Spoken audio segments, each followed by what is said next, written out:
ಈ ಒಂದು 5 ತಪ್ಪುಗಳನ್ನ ಯಾವಾಗ್ಲೂ ಸಹ ಪೋಷಕರು ಮಾಡಕ್ ಹೋಗ್ಬೇಡಿ. ಮಕ್ಕಳ ಒಂದು ಸಾಮರ್ಥ್ಯದ ಬಗ್ಗೆ ಪ್ರಶ್ನೆ ಕೇಳೋದು, 2ನೇದು ಮಕ್ಕಳನ್ನ ಬೇರೆಯವ್ರ ಜೊತೆಗೆ ಹೋಲಿಕೆ ಮಾಡೋದು, 3ನೇದು ಮನೆಯಲ್ಲೇ ಆಹಾರವನ್ನ ತಯಾರು ಮಾಡ್ಕೊಡಿ, ಬೇರೆ ಹೊರಗಡೆಯಿಂದ ತುಂಬಾ ಆಹಾರವನ್ನ ತರಿಸಿ ಮಕ್ಕಳಿಗೆ ಬಾಕ್ಸಲ್ಲಿ ಹಾಕೊಡೋದನ್ನ ಮಾಡಬೇಡಿ. 4ನೇದು ಸ್ಕ್ರೀನ್ ಟೈಮ್ ಅಂತ ನಾನು ಹೇಳ್ದೆ. ಯಾವಾಗ್ಲೂ ಸಹ ಪೋಷಕರು ಮಕ್ಕಳು ಸ್ಕ್ರೀನ್ ಟೈಮ್ ಅಂದ್ರೆ ಅದನ್ನ ಕಡಿಮೆ ಮಾಡಬೇಕು ಅಂದ್ರೆ ಮೊದಲು ನೀವು ಅದನ್ನ ಕಡಿಮೆ ಮಾಡಿದ್ರೆ ಇದರಿಂದ ತುಂಬಾ ಅನುಕೂಲ ಆಗುತ್ತೆ.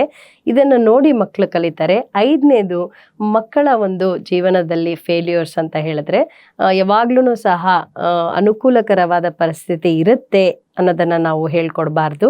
ಕಷ್ಟಗಳು ಬಂದೇ ಬರುತ್ತೆ, ಫೇಲ್ಯೂರ್ಸ್ ಬಂದೇ ಬರುತ್ತೆ. ಹೌ ಟು ಹ್ಯಾಂಡಲ್ ಇಟ್ ಅಂದ್ರೆ ಅವುಗಳನ್ನ ಹೇಗೆ ನಿಭಾಯಿಸೋದು ಅನ್ನೋದನ್ನು ಸಹ ಹೇಳ್ಕೊಡ್ಬೇಕು ಪೋಷಕರು.